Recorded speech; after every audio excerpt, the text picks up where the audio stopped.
समझते हैं Lagrange mean value theorem और एलएमवीटी। तो एलएमवीटी और लैग्रांज मीन वैल्यू थ्योरम हमारा एक और मीन वैल्यू थ्योरम है। हमने रोल्स थ्योरम ऑलरेडी देख लिया है, तो अब हम लैग्रांज मीन वैल्यू थ्योरम देखेंगे।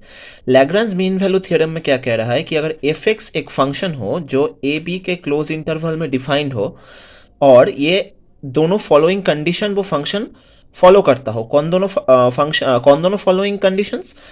अगर वो फंक्शन ए और बी के क्लोज्ड इंटरवल में कॉन्टिन्यूअस हो और ए और बी के ओपन इंटरवल में डिफरेंशिएबल हो, ये दोनों कंडीशन अगर वो फंक्शन एफ एक्स जो ए और बी के क्लोज इंटरवल में डिफाइन है, अगर वो फंक्शन ये दोनों कंडीशन को सेटिस्फाई करता है, तो हमें कह सकते हैं कि एक ऐसा पॉइंट सी हमें मिलेगा जिसके वजह से एफ डैश सी उस पॉइंट पे, एफ डैश सी क्या सजेस्ट करता है, उस पॉइंट पे हमारे फंक्शन का डेरिवेटिव एफ डैश सी हमें देगा क्या? F b minus f a. F b है बी पॉइंट पे उस फंक्शन का वैल्यू, एफ ए है ए पॉइंट पे उस फंक्शन का value, divided by B minus A.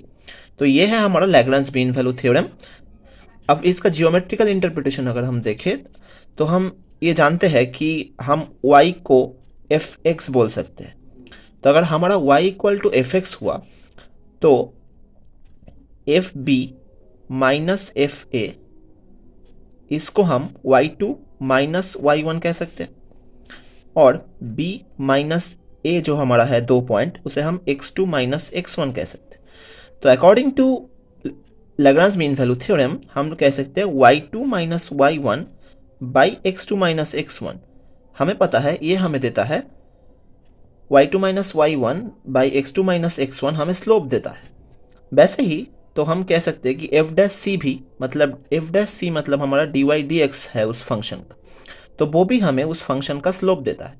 तो हम कह सकते हैं कि सी पॉइंट पे ऐसा एक सी एक ऐसा एक पॉइंट है जहाँ पे हमारा उस फंक्शन के साथ वो वाला कर्व पैरेलल होगा, क्योंकि दोनों का स्लोप सेम हमें मिल रहा है according to Lagrange mean value theorem.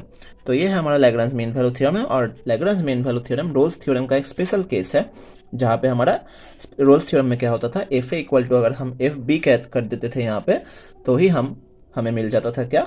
Rolle's theorem, क्योंकि हमें रोल्स थ्योरम के अकॉर्डिंग हमें मिलता था f dash c equals to 0।